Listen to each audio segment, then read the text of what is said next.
Ang pag-ibig ko sa'yo, higit pa sa pilak at ginto.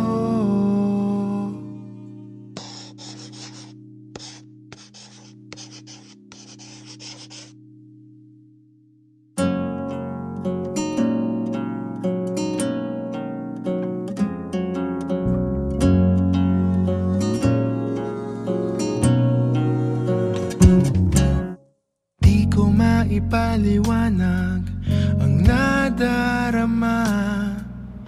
Way back 2010? Nagkakilala kami ni PJ way back 2010. Pinakilala ako ng best friend niya na classmate ko. Through text lang. Kasi bawal lumabas. Yung Sabado lang ang labas namin. Kaka-text kami, maalalahanin. Hanggang sa isang gabi, sabi niya sa akin na Pwede ko ba siyang ligawan? Dumating na ang araw na aking matagal nang ang pinakahihintay. Sa dambana tayo maghawag kamay. At bukas, pagsikat ng umaga, matutupad lahat. So sa amin, siguro naging through ups and downs. Pagdaanan na namin. Kaya siguro mas masaya na talaga ngayon na ikakasal na kami. ang tagal ko na rin hinihintay na dumating kami sa kasalan. Mo na, unti-unti nang ang nabuhay, pusong pagod na. Ang malagay na sa tahimik, walang pangamba. Sa bagong yugto, ikaw ang kasama. Wala na anino sa liwanag. Sa puso ko'y ikaw ang Pa, ito na yun. Sa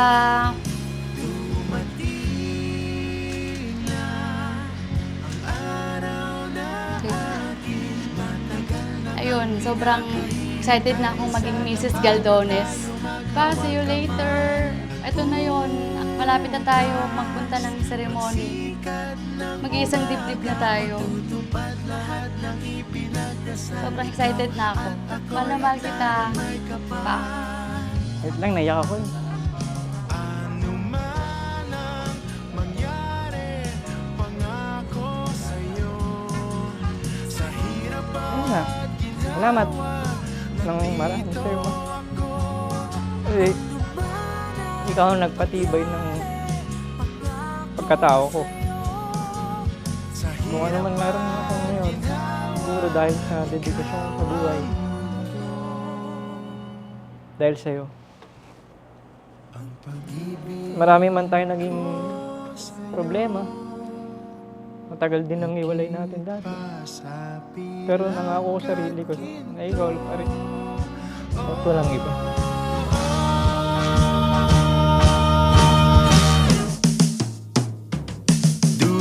dumating na ang araw na aking matagal nang ang pinakahihintay. Sa dambana tayo maghawag kamay.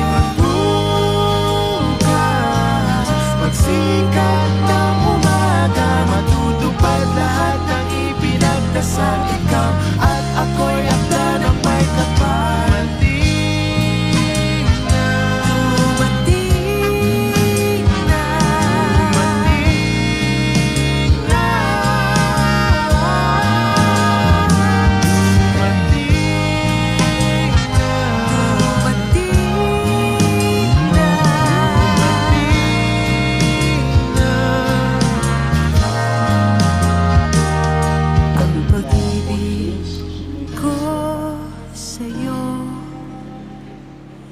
Higit pa sa